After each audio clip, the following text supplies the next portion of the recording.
नमस्कार दर्शक बंधु शुभ सकाळ आज हूँ 7 अगस्त गुरुवार आज रही देश विदेश राज्य 20टी गुरुत्वपूर्ण खबर खबर देखा पूर्व गोटे अनुरोध भिडियो को लाइक करी कमेंट रे आपण मान जिला ना लिखि दिंतु जहाँ प्रत्येक दिन आप जिलार खबर पाइपर तेज चलते कौन रही खबर ता उपरे नजर पकाइबा। Number one Odia sign board न लिखिले 500 टंका जोरिमाना एनेकी सरकार घोषणा कले प्रत्येक गली कंदी दुकान बजार शोरूम ठू आरंभ कर सबुआडे ओडियार नाम फलक हेबो। ओडिशार महानगर निगम पौरपालिका विज्ञापित अंचल परिषद गुड़िकरे अधीन समस्त दुकान और वाणिज्य प्रतिष्ठान ओडिया भाषा को गुरुत्व देव।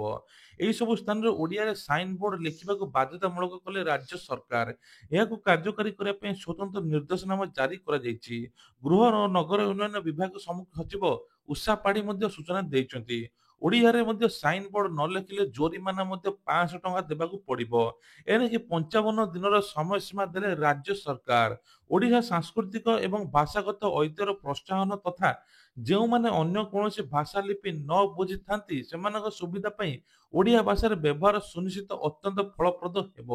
ଏହି ନିର୍ଦ୍ଦେଶର ଅନୁପାଳନ ପ୍ରୋତ୍ସାହିତ କରିବା ପାଇଁ ଉପରୋକ୍ତ ଆବଶ୍ୟକତା କରୁଥିବା ଦୋକାନ ଓ ବାଣିଜ୍ୟିକ ପ୍ରତିଷ୍ଠାନ ମାନଙ୍କୁ ଟ୍ରେଡ୍ ଲାଇସେନ୍ସ ନବୀକରଣ ସମୟରେ 5% ରିହାତି ପ୍ରଦାନ କରାଯିବ। ପରବର୍ତ୍ତୀ ଖବର ହଉଛି 4 ଦିନ ହେବ ବନ୍ଦ ପଡିଛି ପୋଷ୍ଟ ଅଫିସ ଘଣ୍ଟା ଘଣ୍ଟା ଧରି ଲାଇନରେ ଠିଆ ହେଉଛନ୍ତି ଗ୍ରାହକ। ତେବେ କୁହାଯାଉଛି ଶନିବାର ଠାରୁ ଅଫିସ ଗୁଡିକ ଆଇଟି 2.0 ସଫ୍ଟୱେର ମଧ୍ୟ ବ୍ୟବହାର ହୋଇଛି ଡାକ ସେବାକୁ ସରଳ ଓ ସହଜ କରିବ। କିନ୍ତୁ ପୁରୁଣା ବ୍ୟବସ୍ଥାକୁ ହଟିବା ପରେ ଠପ୍ ହୋଇଯାଇଛି ସେବା। କେତେବେଳେ ଲିଙ୍କ ମିଳୁଛି ତ କେତେବେଳେ ଲିଙ୍କ ମିଳୁନାହିଁ। ଏମିତି ସବୁ ଦେଖିବାକୁ ମିଳିଛି ପୋଷ୍ଟ ଅଫିସରେ। କାହିଁକି ନା ରାକ୍ଷୀ ପଠେଇବା ପାଇଁ କିଏ ଭାଇମାନେ ଅପେକ୍ଷା କରିଛନ୍ତି ରାକ୍ଷୀ ନେବା ପାଇଁ ଭଉଣୀମାନେ ମଧ୍ୟ ପଠାଇବା ପାଇଁ ଘଣ୍ଟା ଘଣ୍ଟା ଧରି ଲାଇନ ଛିଡାଉଛନ୍ତି କିନ୍ତୁ ପୋଷ୍ଟ ଅଫିସ ସେବା ମିଳୁନାହିଁ। ଏପଟେ କିଏ ସ୍ପିଡ ପୋଷ୍ଟ କରିବା ପାଇଁ ଆସୁଛି ତ କିଏ ଟଙ୍କା ଜମା କରିବା ପାଇଁ ଆସୁଛି କିନ୍ତୁ କୌଣସି ପ୍ରକାର ସହାୟତା ମଧ୍ୟ ମିଳୁନାହିଁ।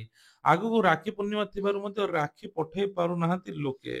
ପରବର୍ତ୍ତୀ ଖବର ରହିଛି ୟୁପିଆଇ ଟ୍ରାଞ୍ଜାକ୍ସନ କି ବଡ ଖବର ଏଥର ଦେଶରେ ରେକର୍ଡ ସୃଷ୍ଟି କଲା। କାହିଁକି ନା ଗୋଟିଏ ଦିନରେ 70 କୋଟି ୟୁପିଆଇ ଟ୍ରାଞ୍ଜାକ୍ସନ ହୋଇଛି। 2024 ତଥ୍ୟ ଅନୁଯାୟୀ ଆମେରିକାର ଜନସଂଖ୍ୟା 341 ନିୟୁତ ଥିଲା। ଆଉ ଭାରତରେ 2 ଅଗଷ୍ଟ 2025 ରେ ଗୋଟିଏ ଦିନରେ 707 ନିୟୁତ କାରବାର ହୋଇଛି ଯାହା ସବୁଠାରୁ ଗୋଟେ ରେକର୍ଡ ବୋଲି କୁହାଯାଉଛି। ପରବର୍ତ୍ତୀ ଖବର ରହୁଛି ସ୍ତନ୍ୟପାନ ଯୋଗୁଁ ମା ହୃଦୟ ନିକଟରେ ହୋଇପାରିବ ଶିଶୁ। ଉପମୁଖ୍ୟମନ୍ତ୍ରୀ ପ୍ରଭାତ ପରିଡା ଏ ନେଇକି ସୂଚନା ଦେଲେ।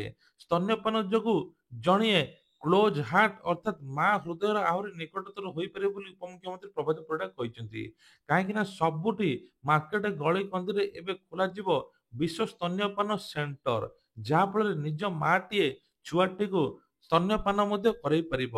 ଆଜି ମହିଳା ଓ ଶିଶୁ ବିଭାଗ ଆନୁକୂଲ୍ୟରେ ଲୋକସେବା ଭବନ କନଫରେନ୍ସ ସେଣ୍ଟରରେ ରାଜ୍ୟସ୍ତରୀୟ ବିଶ୍ୱ ସ୍ତନ୍ୟପାନ ସପ୍ତାହ ମଧ୍ୟ ପାଳନ ହୋଇଛି। ଏନେଇକି ଉପମୁଖ୍ୟମନ୍ତ୍ରୀ ପ୍ରଭାତ ପରିଡା କହିଛନ୍ତି ପ୍ରତ୍ୟେକ ଗଳିକନ୍ଦିରେ ମଧ୍ୟ ଏହି ସେଣ୍ଟର ଖୋଲାଯିବ ଯାହା ଫଳରେ ଶିଶୁର ପ୍ରାରମ୍ଭିକ 6 ମାସର ନିରନ୍ତର ସ୍ତନ୍ୟପାନ ଉଭୟ ମା ଶିଶୁର ମାନସିକ ସ୍ୱାସ୍ଥ୍ୟ ଉପରେ ସକାରାତ୍ମକ ପ୍ରଭାବ ପକାଇବ। ପରବର୍ତ୍ତୀ ଖବର ହଉଛି ସପ୍ତାହରେ 2 ଥର ଆମ ବସରେ ଯାତ୍ରା କରିବେ କ୍ରୁଡ୍ ଅଧିକାରୀ। କ୍ରୁଡ୍ ପରିଚାଳନା ନିର୍ଦ୍ଦେଶକ ଡକ୍ଟର ଥିରୁମାଲ ନାୟକ ଏନେକି ସୂଚନା ଦେଇଛନ୍ତି। ତେବେ ବସରେ ଯାତ୍ରା କରି ବିସ୍ତୃତ ଅନଲାଇନ ପ୍ଲାଟଫର୍ମର ମାଧ୍ୟମରେ ମଧ୍ୟ ବସର ପ୍ରତ୍ୟେକ ସେବା ଉପଭୋକ୍ତାକୁ ପାଇବେ। ମତାମତ ଆଧାର କରି ଯଥାସମ୍ଭବ ସେବାର ଉନ୍ନତିକରଣ କାର୍ଯ୍ୟକ୍ରମ ହେବ।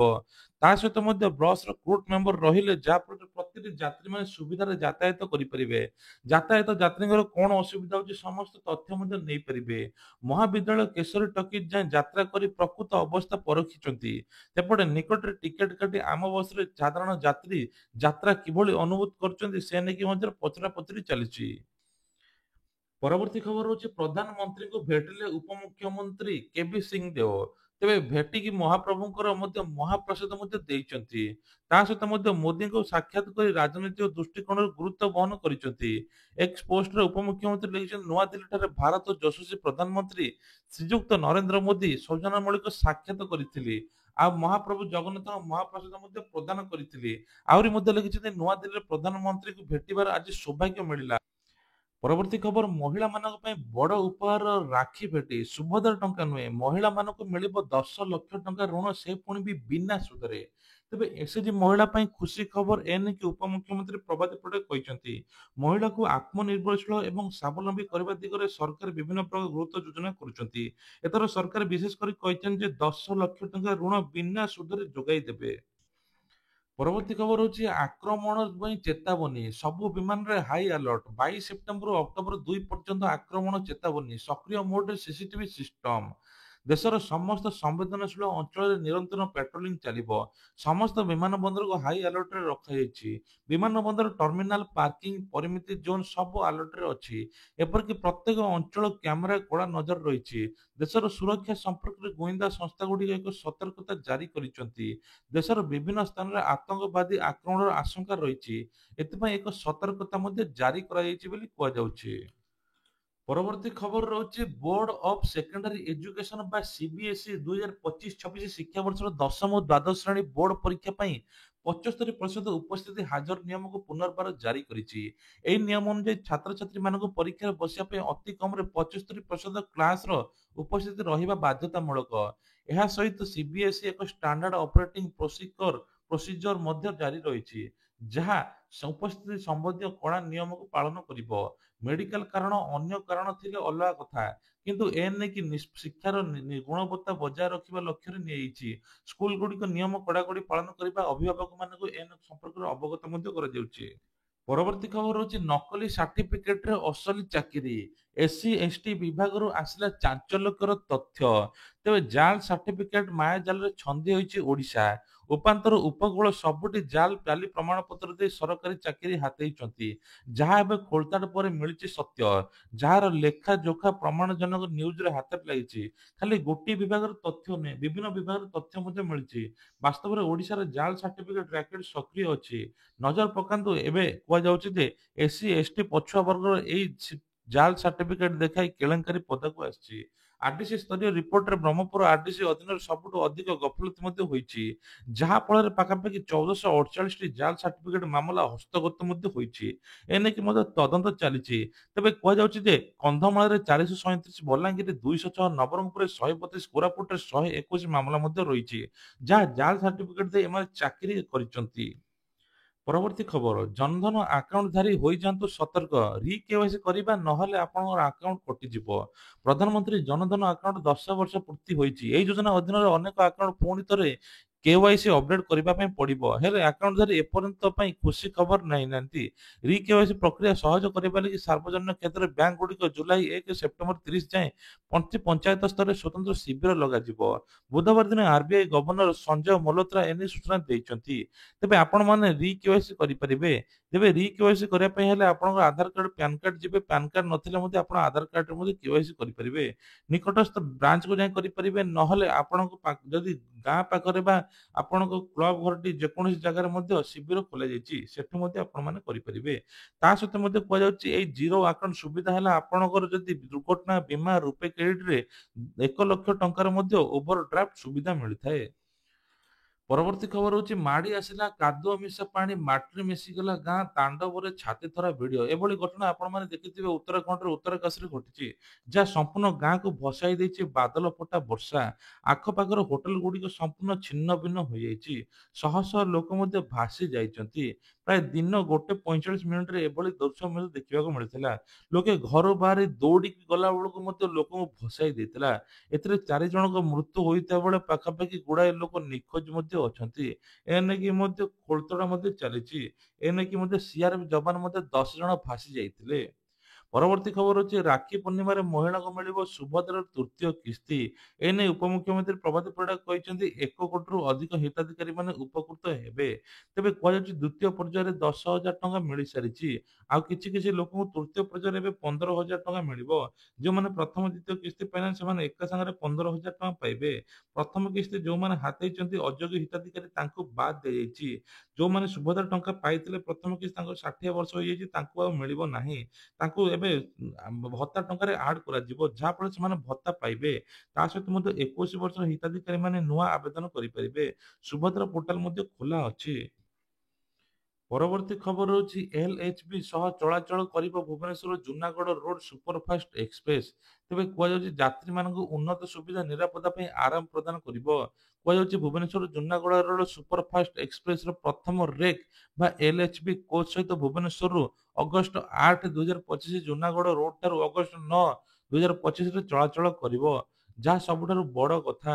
ତେବେ ଏଲ୍ଏଚବି କୋଚ୍ ପ୍ରଚଳନ ଗୁରୁତ୍ୱପୂର୍ଣ୍ଣ ରୁଟ୍‌ରେ ଯାତ୍ରୀଙ୍କ ସୁବିଧା କାର୍ଯ୍ୟକ୍ଷମତା ଗୁରୁତ୍ୱପୂର୍ଣ୍ଣ ପଦକ୍ଷେପ ଏବଂ ଉପକୂଳବର୍ତ୍ତୀ ଆଦିବାସୀ ଅଞ୍ଚଳ ଏବଂ ଆନ୍ଧ୍ରପ୍ରଦେଶ ପ୍ରମୁଖ ସହରଗୁଡ଼ିକରେ ରାଜଧାନୀ ଭୁବନେଶ୍ୱର ସହିତ ସଂଯୋଗ କରୁଛି।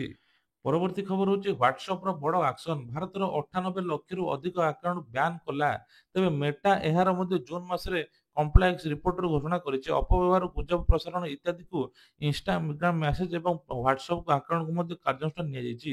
ପୂର୍ବରୁ ହ୍ୱାଟ୍ସଆପ୍ ଭାରତରେ ଲକ୍ଷ ଲକ୍ଷ ୟୁଜରଙ୍କ ଆକାଉଣ୍ଟ ବ୍ୟାନ୍ କରିଥିଲା। 16ରୁ ଅଧିକ ବ୍ୟାନ୍ ହୋଇଥିଲା। ଜୁନ୍ ମାସରେ ଆକାଉଣ୍ଟଗୁଡ଼ିକ ବ୍ୟାନ୍ କରିବା ପାଇଁ ହ୍ୱାଟ୍ସଆପ୍‌ରୁ 16,000ରୁ ଅଧିକ ଅନୁରୋଧ ଆସିଥିଲା।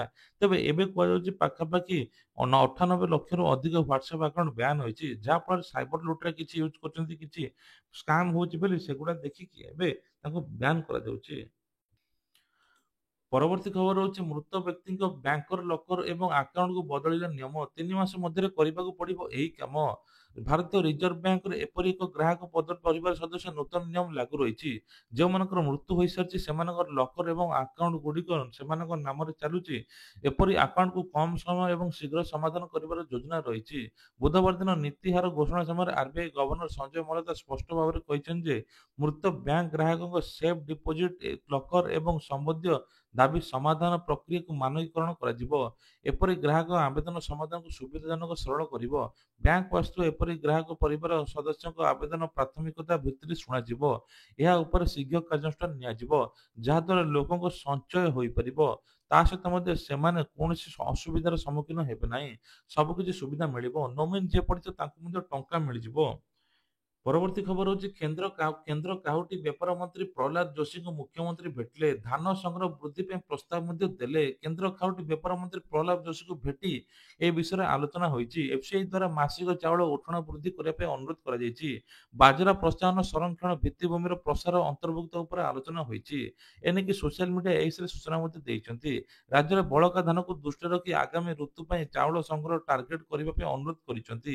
ସାକ୍ଷାତକାରକୁ ନେଇ ମୁଖ୍ୟମନ୍ତ୍ରୀ ମୋହନ ଚରଣ ମାଝୀ କହିଛନ୍ତି ଯେ ସମୟ ଅନୁସାରେ ଏଫ୍ସିଆଇ ମଧ୍ୟ ମାସିକ ଧାନ ଉଠାଣ ବୃଦ୍ଧି କରିବା ପାଇଁ ଅନୁରୋଧ କରାଯାଇଛି। ପରବର୍ତ୍ତୀ ଖବର ହଉଛି ଯବାନ ପିନ୍ଧିବେ ଯାଜପୁର ରାକ୍ଷୀ। ଆସୁଛି ସ୍ନେହ ଓ ବନ୍ଧନ ପର୍ବ ରକ୍ଷାବନ୍ଧନ। ସେଇଥିପାଇଁ ଗାଁରୁ ସହର ଉଠି ଉଠିଛି ଚଳଚଞ୍ଚଳ। ଦେଶ ସୁରକ୍ଷା ପାଇଁ ନିଜ ଜୀବନକୁ ବାଜି ଲଗାଇଥିବା ବୀର ସୈନିକ ନିଜ ହାତରେ ରକ୍ଷୀ ପ୍ରସ୍ତୁତ କରି ପଠାଇଛନ୍ତି ଛାତ୍ରଛାତ୍ରୀ। ତେବେ ଆମ ଦେଶରେ ଏଭଳି ଝଲକ ଦେଖିବାକୁ ମିଳିଛି ଯାଜପୁର ଜିଲ୍ଲାର ଜେନାପୁର ଅଞ୍ଚଳରେ। ସ୍ଥାନୀୟ 64ପଡ଼ା ନୋଡାଲ ସ୍କୁଲର ଛାତ୍ରଛାତ୍ରୀ ଏଭଳି ପ୍ରୟାସକୁ ବେଶ ପ୍ରଶଂସା କରାଯାଇଛି। ଯବାନମାନେ ଦିନ ରାତି ସୀମାରେ ସୁରକ୍ଷା ଦେଉଛନ୍ତି। ସେମାନଙ୍କୁ ବୈତରଣୀ ଛାତ୍ରୀ ନିବାସର ଛାତ୍ରୀମାନେ ରକ୍ଷା ବନ୍ଧନରେ ଗୀତ ଗାଇ ରାକ୍ଷୀ ପଠାଇଛନ୍ତି। ତୁଳା କାଗଜ ଷ୍ଟୋନରେ ମଧ୍ୟ ପାଖାପାଖି 2,000 ରାକ୍ଷୀ ତିଆରି କରିଛନ୍ତି, ଯାହା ଏବେ ଯବାନ ପାଖକୁ ମଧ୍ୟ ଯିବ। ପରବର୍ତ୍ତୀ ଖବର ହଉଛି ଆସୁଛି ବର୍ଷା। ଅଗଷ୍ଟ 7 ବା ଆଜିଠାରୁ ଆରମ୍ଭ ହୋଇଯିବ ବର୍ଷା। ତେବେ କୁହାଯାଉଛି କେନ୍ଦୁଝର, ମୟୂରଭଞ୍ଜ, ବାଲେଶ୍ୱର, ଭଦ୍ରକ, ଯାଜପୁର, କେନ୍ଦ୍ରାପଡ଼ା, କଟକ, ଜଗତସିଂହପୁର, ପୁରୀ, ଖୋର୍ଦ୍ଧା, ନୟାଗଡ଼, ଗଞ୍ଜାମ, ଗଜପତି, ସୁନ୍ଦରଗଡ଼, ଝାରସୁଗୁଡ଼ାରେ ପ୍ରବଳରୁ ଅତି ପ୍ରବଳ ବର୍ଷା ହେବ। 30ରୁ 40 କିଲୋମିଟର ବେଗରେ ପବନ ବହିବ। ତଳିଆ ଅଞ୍ଚଳକୁ ମଧ୍ୟ ସତର୍କ ରହିବା ପାଇଁ ସୂଚନା ଦେଇଛି। ମତ୍ସ୍ୟଜୀବୀଙ୍କୁ ସମୁଦ୍ର ଯିବା ପାଇଁ ବାରଣ କରାଯାଇଛି। ପରବର୍ତ୍ତୀ ଖବର ହଉଛି ଧୋକା ଦେଲେ ଆମେରିକା ସାଙ୍ଗ। ଆମେରିକାର ରାଷ୍ଟ୍ରପତି ଡୋନାଲ୍ଡ ଟ୍ରମ୍ପ ବୁଧବାର ଦିନ ଭାରତର ଅତିରିକ୍ତ 25% ତାରିଫ ଘୋଷଣା କରିଛନ୍ତି। କିଛି ଦିନ ପୂର୍ବରୁ ଟ୍ରମ୍ପ ରୁଷିଆର ତେଲ କିଣିବା ପାଇଁ ଭାରତ ଉପରେ 25% ଶୁଳ୍କ ଲଗାଇଥିଲା। ଭାରତ ଉପରେ ମୋଟ 50% ଶୁଳ୍କ ବୃଦ୍ଧି ପାଇଛି। 24 ଘଣ୍ଟା ପୂର୍ବରୁ ଡୋନାଲ୍ଡ ଟ୍ରମ୍ପ ଭାରତ ଉପରେ ଶୁଳ୍କ ବୃଦ୍ଧି କରିବା ପାଇଁ ଧମକ ଦେଇଛନ୍ତି, କାହିଁକି ନା ଭାରତ ବାରମ୍ବାର ରୁଷରୁ ତୈଳ କିଣୁଛି। ଏହା ଆମେରିକା ସହିପାରୁନାହିଁ। ଗୋଟିଏ ପରେ ଗୋଟିଏ ଖାଲି ଟ୍ରମ୍ପ ମନ ଇଚ୍ଛା ନିଷ୍ପତ୍ତି ନେଉଛନ୍ତି। ପରବର୍ତ୍ତୀ ଖବର ହଉଛି ପୁଣି ବଢିଲା ସୁନା ଦର। ଲଗାତାର ଏବେ ସୁନା ଦର ବଢିବାରେ ଲାଗିଛି। ଯାହା ଫଳରେ ଏବେ କୁହାଗଲାଣି ଯେ ସୁନା ମଧ୍ୟ 1,02,330 ଟଙ୍କାରେ ପହଞ୍ଚିଲାଣି। ଆଉ 22 କ୍ୟାରେଟର ମଧ୍ୟ ମୂଲ୍ୟ 93,800 ଟଙ୍କା ରହିଛି। ସେଇଭଳି ରୂପାର କିଲୋଗ୍ରାମ ପଛ 1,16,000 ଟଙ୍କା ରହିଛି। ଏଭଳି ସ୍ଥିତିରେ ଗୋଟେ ଗରିବ ଲୋକଟିଏ ସୁନା କିଣିବା ପାଇଁ ମଧ୍ୟ ଦହଗଞ୍ଜ ହେଉଛି। ତା ସହିତ ମଧ୍ୟ 10 ଥର ଭାବିବା ପାଇଁ ପଡୁଛି ସୁନା କିଣିବ କି ନାହିଁ। ତା ସହିତ ଆଉ ଗୋଟେ ବଡ ଖବର ରହୁଛି ଯେ ଆପଣମାନେ ଯଦି ଫୋନ ପେ ଗୁଗଲ ପେ ରେ ଟ୍ରାଞ୍ଜାକ୍ସନ କରୁଛନ୍ତି ଦିନକୁ 50 ଥର ବାଲାନ୍ସ ଚେକ୍ କରିପାରିବେ। ତାଠୁ ଅଧିକ ଚେକ୍ କରିପାରିବେ ନାହିଁ। ଯଦି ଆପଣ ଟଙ୍କା ପଠାଉଛନ୍ତି ଆପଣଙ୍କର ପେଣ୍ଡିଂ ଲେଖୁଛି ତୁରନ୍ତ ଆପଣଙ୍କ ଟଙ୍କା ରିଟର୍ନ ପଳେଇ ଆସିବ। ଆପଣଙ୍କୁ ଆଉ 2 ରୁ 3 ଦିନ ଅପେକ୍ଷା କରିବା ପାଇଁ ପଡିବ ନାହିଁ। ଏଥର ଫାଷ୍ଟ ସର୍ଭିସ ଦେବ ୟୁପିଆଇ ସେବା। ଏ ନେଇକି ସରକାର ଲକ୍ଷ୍ୟ ରଖିଛନ୍ତି।